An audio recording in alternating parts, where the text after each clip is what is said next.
An isolated biological preserve is sitting right on the brink of catastrophic failure. A wildly wealthy visionary has actually attempted the impossible, resurrecting extinct creatures from the dead. But in doing so, he completely ignored the highly unpredictable nature of complex systems. And what follows? Well, it's a desperate, terrifying fight for survival. When outside experts are brought in to evaluate this incredibly audacious project, the sense of dread is pretty much immediate. Dr. Ian Malcolm issues a genuinely haunting warning.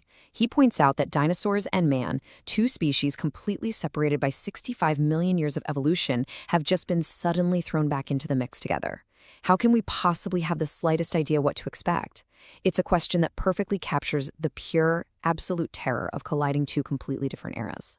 But of course, that scientific dread crashes head-on into the unbridled optimism of the preserve's founder, John Hammond.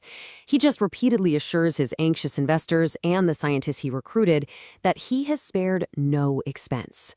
Hammond truly, deeply believes that immense wealth and cutting-edge technology can simply conquer millions of years of evolution, allowing him to perfectly manage a miraculous biological preserve. So this sets up a deeply dangerous clash of ideals, playing out right there on the island.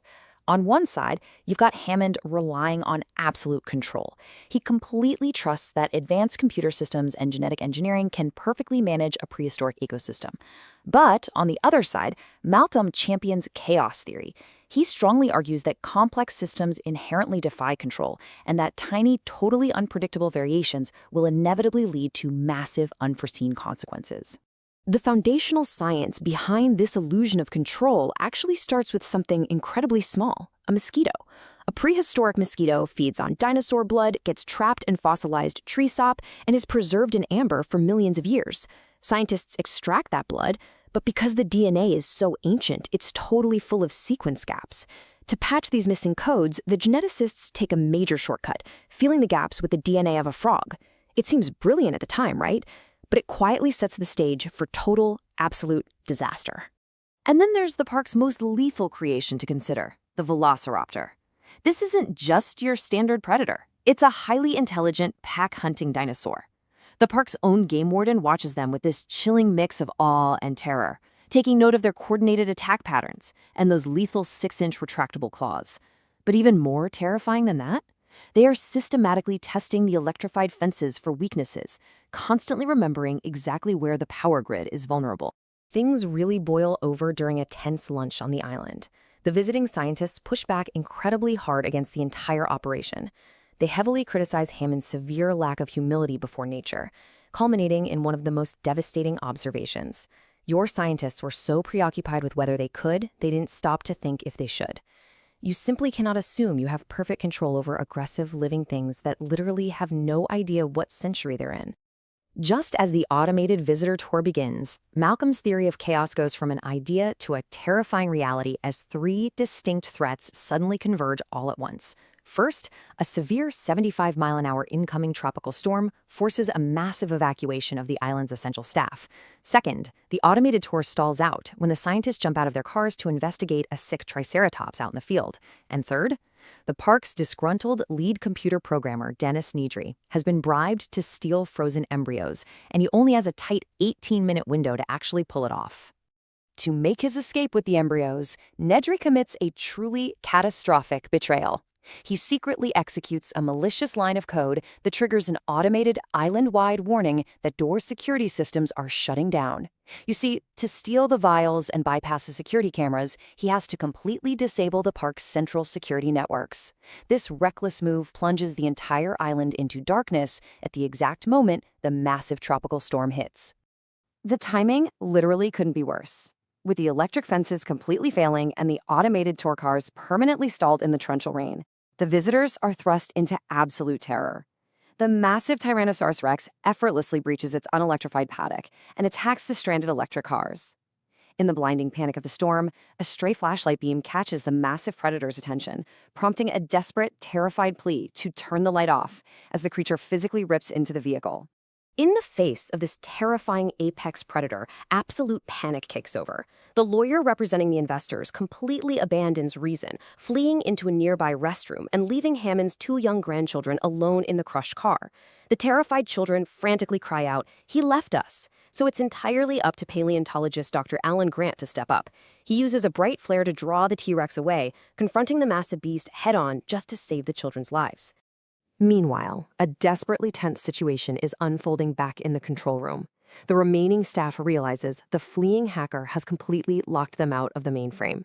Because he turned off the safety key checks before leaving, the computer didn't even file his keystrokes. The terrifying reality sets in. The only way to undo the sabotage and turn the security fences back on is to manually search through 2 million lines of code. Realizing that manually searching 2 million lines of code is utterly impossible in their tight time frame, the chief engineer makes a highly risky decision. He opts for a complete system shutdown to basically wipe out the hacker's commands, hoping the network will boot back up in its original startup mode. With a very tense, hold on to your butts, he flips the main switch. But this drastic move has a terrifying, completely unintended consequence. It accidentally cuts the power to the one enclosure that was actually still secure, the Raptor fences.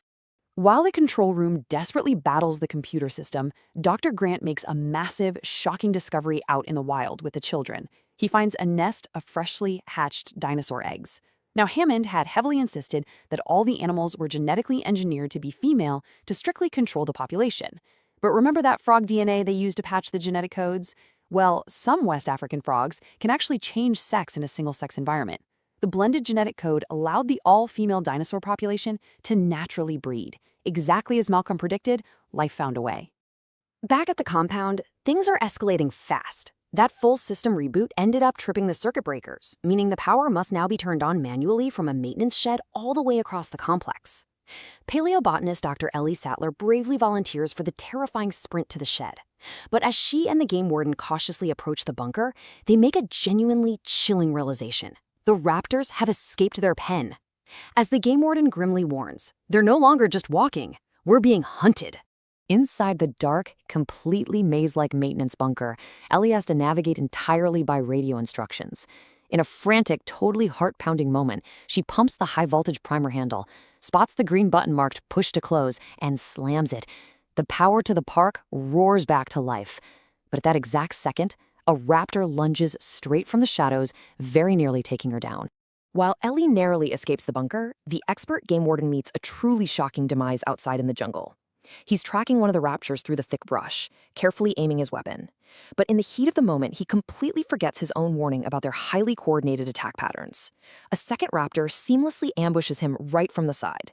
Realizing he's been fatally outsmarted by the very pack hunters he warned everyone about, his final words are a breathless, "Clever girl." Back at the visitor center, the nightmare just keeps going.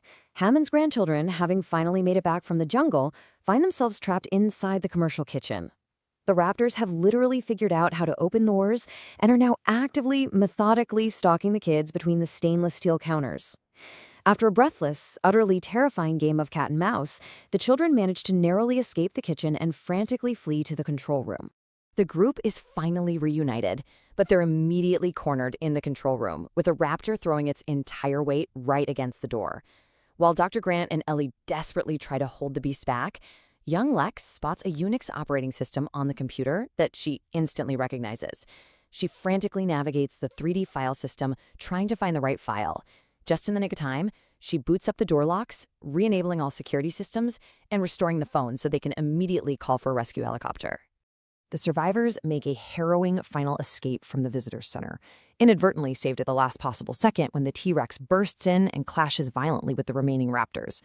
As they board the helicopter to finally abandon the island, Dr. Grant turns to Hammond and states firmly, "After careful consideration, I've decided not to endorse your park." Hammond, looking quietly down at the amber mosquito on his cane, is finally humbled by the utter devastation, and he completely agrees.